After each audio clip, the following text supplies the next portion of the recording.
और आप इस समय मुख्य द्वार पर पहुंच चुके हैं। कितना प्राचीन ये गेट है आप देख सकते हैं। और ये गोपी तालाब का रास्ता है जो कि हम इसके सारे सारे आपको लेके चलते हैं। और ये अति प्राचीन स्थान है और कहते हैं 5,000 साल पुरानी यहाँ पर घटना है। अच्छा, ये जो आप देख रहे हैं हाँ, वो इस, डायरेक्ट आता है, वो हाँ तो ऐसे देखेंगे। इस तरीके का ये जो आप दर्शन देख रहे हैं ना, इस तरीके का ये यहाँ पर मिट्टी निकलती है और इसी से ये चंदन बनाती है माता जी। कैसे 5,000 साल पुरानी वो घटना जहाँ पर कि आप इस गोपी तालाब को देख रहे हैं, जहाँ पर उन गोपियों ने 16,108 गोपियों ने इसी गोपी तालाब के अंदर जल समाधि ली है।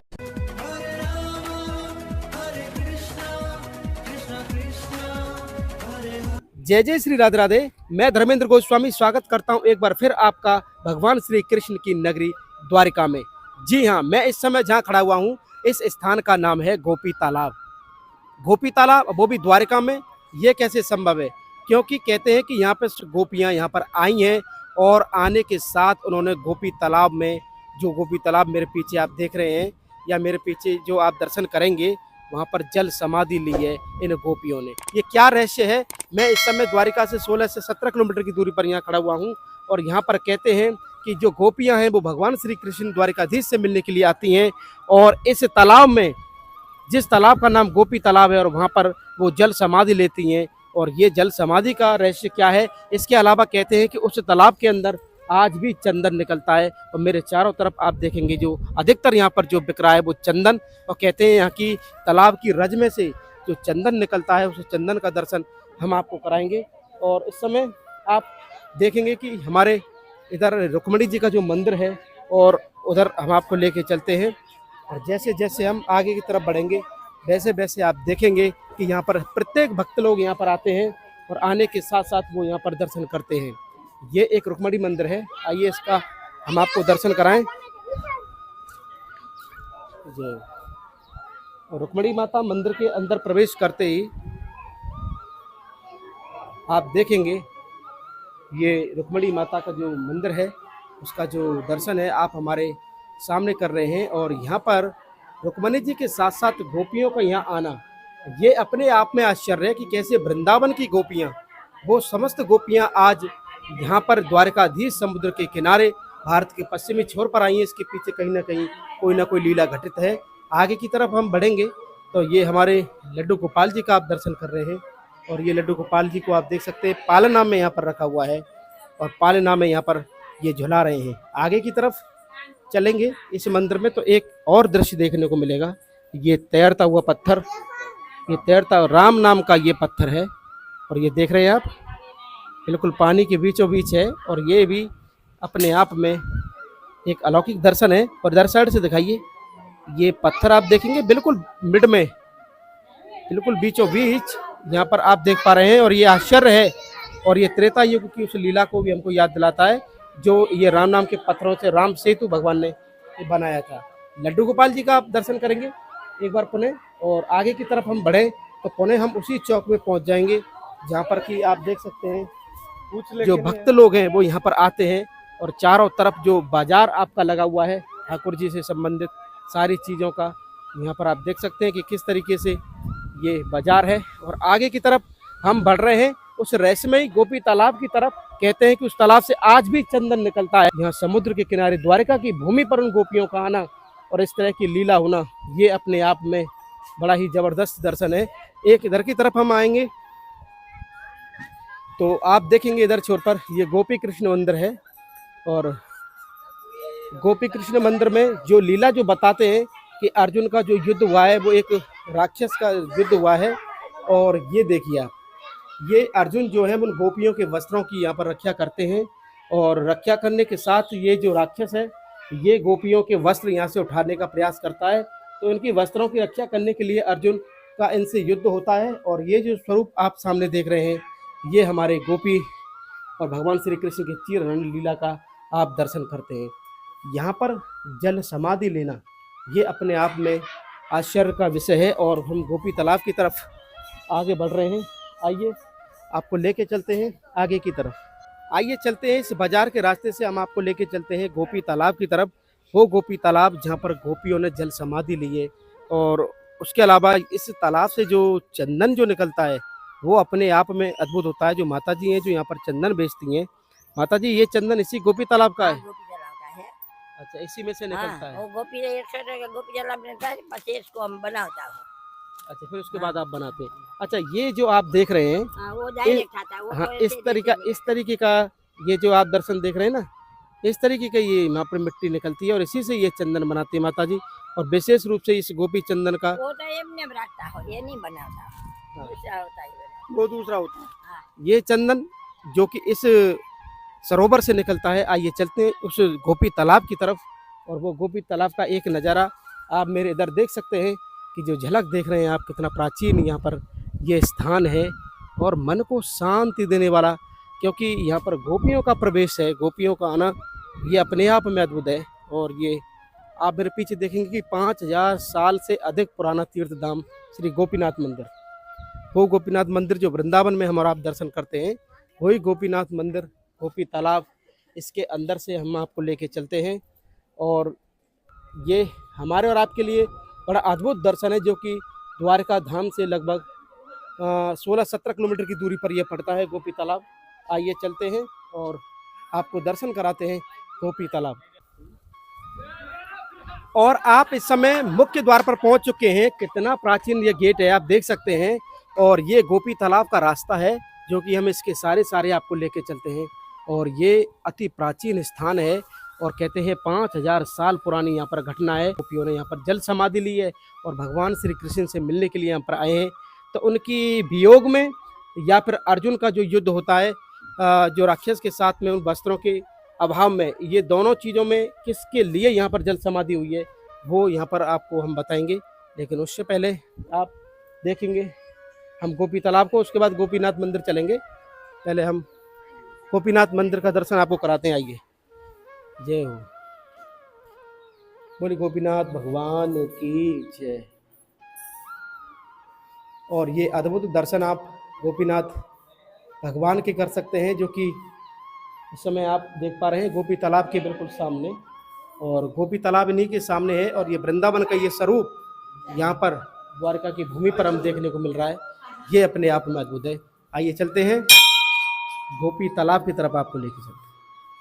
और गोपीनाथ जी का दर्शन करने के बाद अब हम आपको धीरे धीरे इन छोटी जगहों से निकलते हुए, ये देख रहे हैं कितना प्राचीन ये बाजार भी है। और ये एक बार पुनः ये चंदन यहाँ पर हमको दिखाई दिया है। और गोपी तालाब है तो गोपी चंदन ही चंदन आपको दिखेगा। ये देखिए सरोवर से जो निकलता है, ये अपने आप में रहस्य है।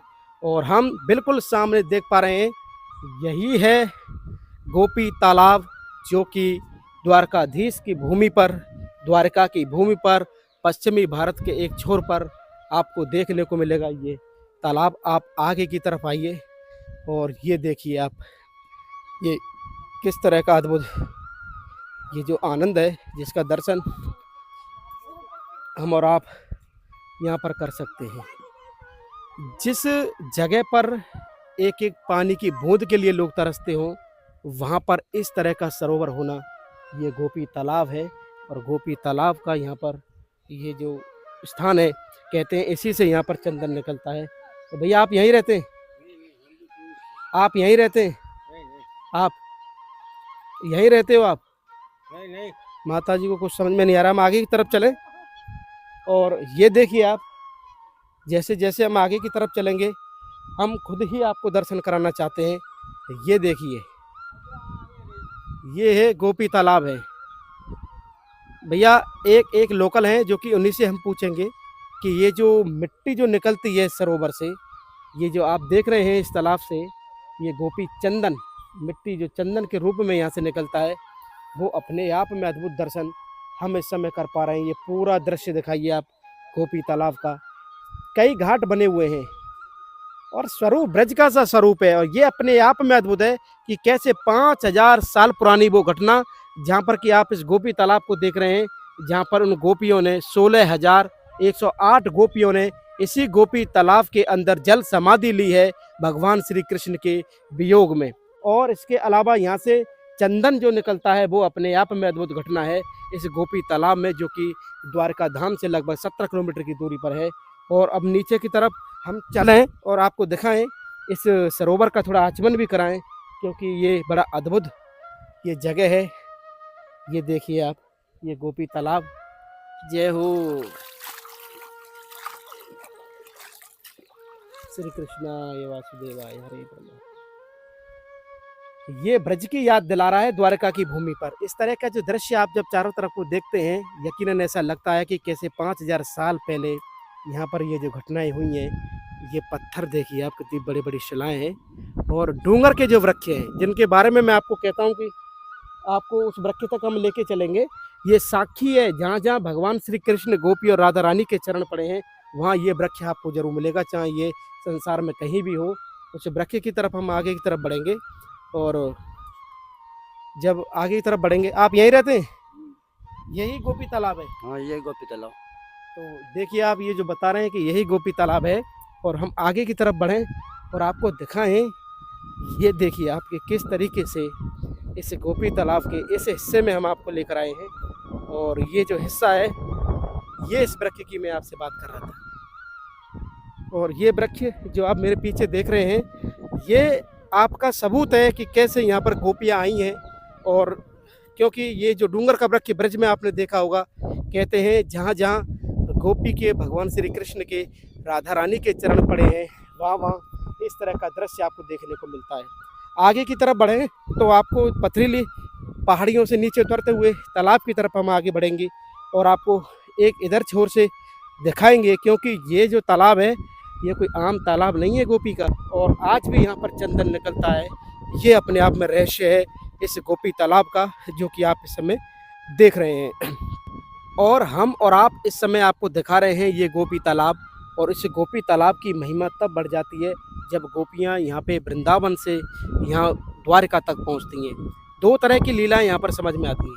पहली लीला यह है कि यहाँ पर जब गोपियाँ स्नान करती हैं, तो जो वस्त्र जो गोपियों के होते हैं वो यहाँ बाहर रखे हुए होते हैं और उन वस्त्रों को यहाँ जो एक राक्षस था, वो राक्षस उन वस्त्रों को उठा के ले जाने का प्रयास करता है। तो अर्जुन का युद्ध, जो कि रखवाली कर रहा था गोपियों के वस्त्रों की, उसका युद्ध उनके साथ होता है, उस राक्षस के साथ में होता है।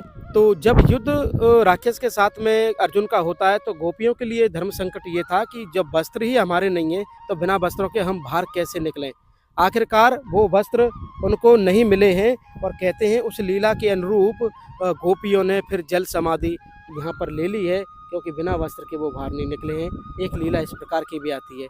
तो दूसरी लीला इस प्रकार है कि जब ब्रज की गोपियों को पता लगता है कि भगवान श्री कृष्ण अब नहीं रहे हैं, तो उनकी याद में, उनके दर्शन के लिए गोपियाँ ब्रज से दौड़ी दौड़ी इस द्वारिका धाम तक आती हैं, जो कि समुद्र के किनारे पर इस गोपी तालाब तक आती हैं। और उसी के वियोग में कहते हैं कि इस लीला के अनुरूप कृष्ण के वियोग में उन गोपियों ने यहाँ जल समाधि ली है। ये 16,108 गोपियों का यहाँ जल समाधि हुआ है। ये गोपी तालाब का अपना एक रहस्य है। और चंदन यहाँ से निकलता है, ये आज भी उसका आनंद यहाँ पर बरकरार है, वो रहस्य बरकरार है। कहते हैं कि जब ये तालाब सूख जाता है, तो इसके अंदर वो चंदन जो है वो यहाँ पर निकलता है। इसीलिए इसको गोपी तालाब के रूप में लोग दूर दूर से देखने के लिए आते हैं, क्योंकि द्वारका धाम से 16-17 किलोमीटर की दूरी पर है। तो ये अद्भुत जो आनंद था, जो हमने और आपने लिया है, ये द्वारका भूमि से 17 किलोमीटर की दूरी पर गोपी तालाब है। तो आज का हमारा ये प्यारा दर्शन आपको कैसा लगा, आप हमें कमेंट करके, शेयर करके और इस चैनल को ज़्यादा से ज़्यादा सब्सक्राइब करके ज़रूर बताएं। भगवान श्री कृष्ण की नगरी द्वारिका से, गोपी तालाब से आप सभी को प्यार भरा राधे राधे।